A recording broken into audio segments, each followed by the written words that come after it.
Bonjour tout le monde. Tu es riding avec Relyks.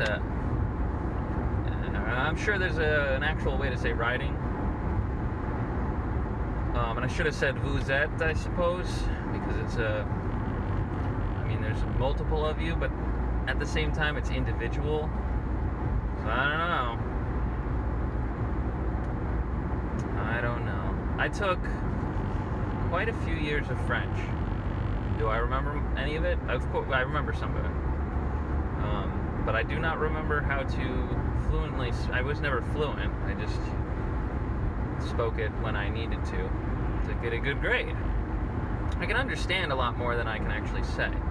Like if I read this this warning up here, I can understand a lot of it based on context.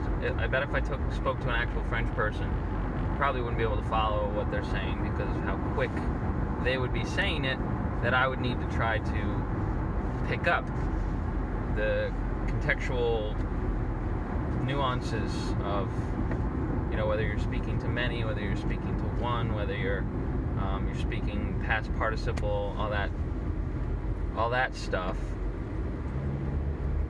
Future tense. I mean, that was what got me when they start, you know, like start getting into all the if it's in the past and it's this verb with this, you know, in this way and it's this gender and, you know, then say it this way and all that stuff just got confusing for me. So I never really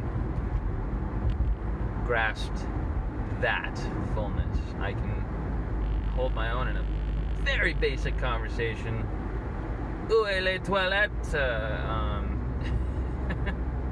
Où est la bibliothèque? No. But, yeah, like, who needs to know where the library is?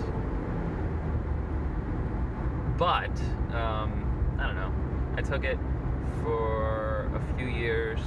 My name in French, not my name, but in my French class, the name that was given to me. So here's the thing. My friend's name, one of my best friends at the time, his name was David. And so guess what his name in French class was? David. Hey, that translates pretty well. Skyler, not so much. The best they could. Skyler. I mean, so. My name because it didn't actually match up with anything that was actually French, and they wanted me to have some sort of a French name. Ended up being Bernard. Yeah, Bernard.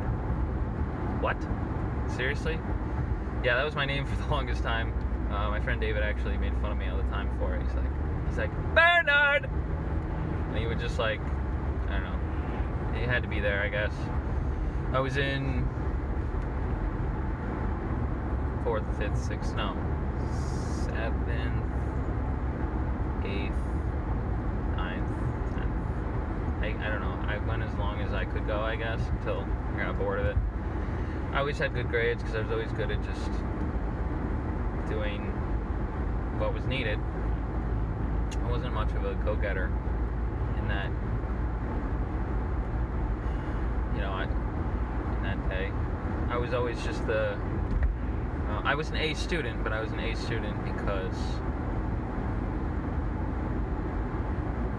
that was me. Like I could get it. I did get it. I did do it, but I only did the minimum amount of work. If I did the max amount of work, I've gone through this. I could have been valedictorian. I could have gotten, you know, insane scholarships maybe. Who knows? But I wasn't motivated to be that kind of person. If you're that kind of person, great. Don't let anyone be like, oh, you're such a smarty pants. Oh, you're just trying to make us all look bad. Oh, you're just so, you know. Don't let anyone talk you out of being smart, out of doing your best. You should always do your best. Even if you're a C student. I mean, if that's what you are, if that's the best you can do, then do the best that you can do. If you need help, get help. I mean, Don't just let someone give you an A because you want to feel good about yourself. All right, put in effort. Get an A, get a B, get a C. Be happy with you doing the best that you can do and getting the best that you can. If you still need to do better, then, find a way to get tutoring. Find a way to figure it out so that you understand it. Because that's the thing. I mean, learning is not cookie cutter. People learn in different ways. People learn at different speeds. Figure out what works for you. Figure out what is your learning style and what you can excel at. And if you need to switch gears and excel at a trade skill, then do that. I mean, life is what you make it, but you have to work with what you got. You can't work with something that you don't have. Figure out what you have first.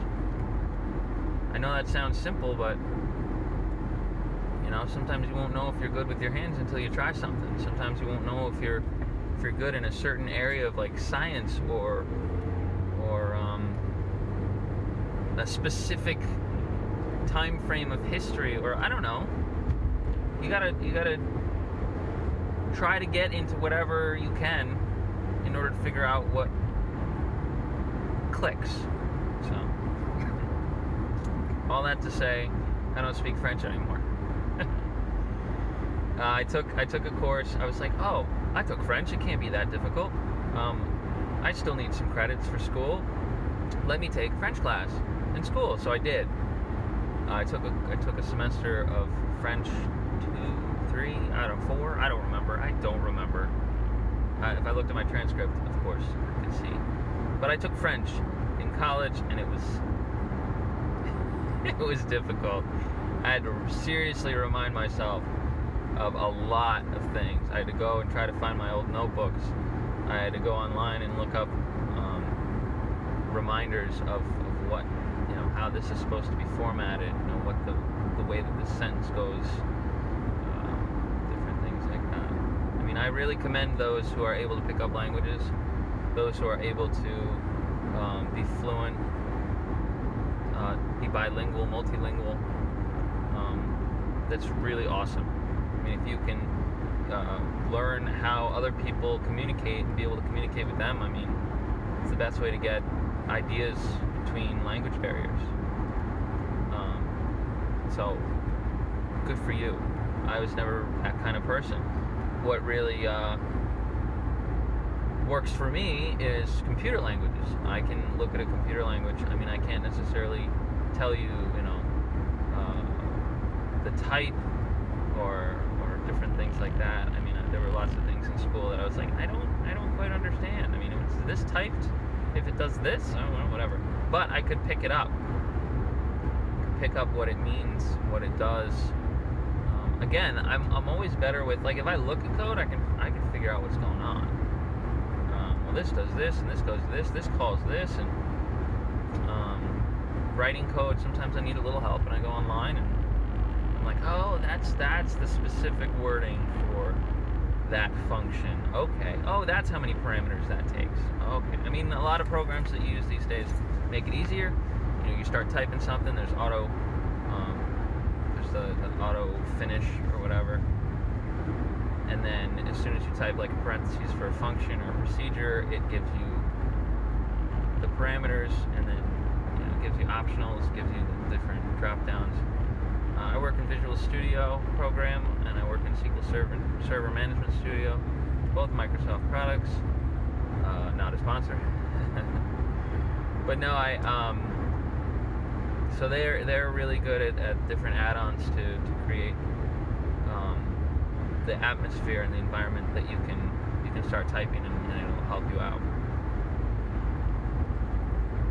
But French, Spanish, I mean, I wish I could learn it quickly and be able to use it, but I mean, it's that whole thing that if you don't use it, you lose it. And that's true. Like, when am I going to use French in my daily life? When am I going to use Spanish? When am I going to use? I mean, I just don't have the opportunity to use it that often. So, German. I mean, I would love to learn those languages, but they just wouldn't stick in my brain. Other stuff would come and be like more important and take over those specific memory slots. Yeah, because I'm totally a computer. But what you gonna do? Like I said, I was good in French. I was a teacher's pet. My teacher loved me. Me and David, we were the favorites, and so I kind of just that class only. I'm not like every teacher's pet, no. But that specific class, teacher loved the two of us, and we that's what helped us to do so well. Because even when we started getting senioritis and lazy and stuff, she still understood, or she still found us to be the favorites, and so she kind of gave us some slack. I don't know. That was the only class, though. I never had that experience with our other classes. Other classes I tried my best in, and I did what I could. I wasn't very good at social studies, / history, because I just couldn't memorize the facts.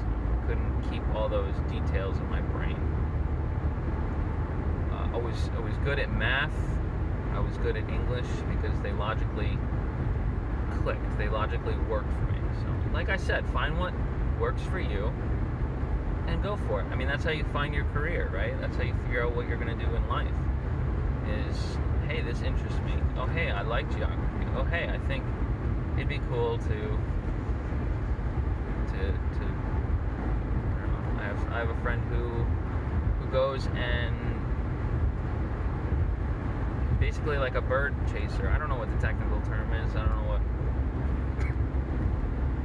it fully entails, but he goes around and he follows different bird migrations and tries to find like rare birds and stuff like that. That's what he does. I have other friends who are scientists, chemists, teachers.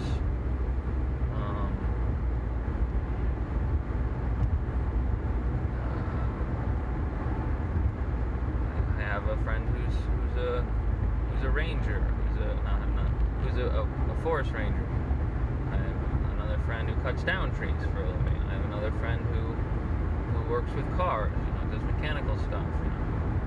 I mean, there's so many avenues of what you could do. Figure out what you like. Again, I think I've said it.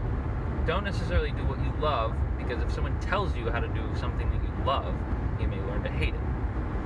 But if you do something that you like and that you enjoy doing, then yeah, you may have bad days, but the majority of them will be good, and that's where I'm at. Like, I like programming, but I don't love programming. I don't love developing stuff. I enjoy it. I have fun. I find it challenging enough to keep learning new things and keep trying and keep going. But I love music, and I feel like if I tried to wholeheartedly go for music, if recording artists picked me up or something, that they would just tell me what to do. And I've always heard stories of that and seen movies, that have that in there, and it's always daunting and like, not what you'd expect. So anyway, but do something. Each one of us is made individually. Each one of us has specific preferences and specific ways that our minds work and the things that we're good at. So find what you're good at and go for it. And otherwise, I hope you're all doing well on this wonderful Friday. I have a holiday party tonight, so I'm going to be eating some food at work. Otherwise, I'm going to have a good weekend, hopefully. And I hope you guys too. So, this is Relyks, and I bid you adieu.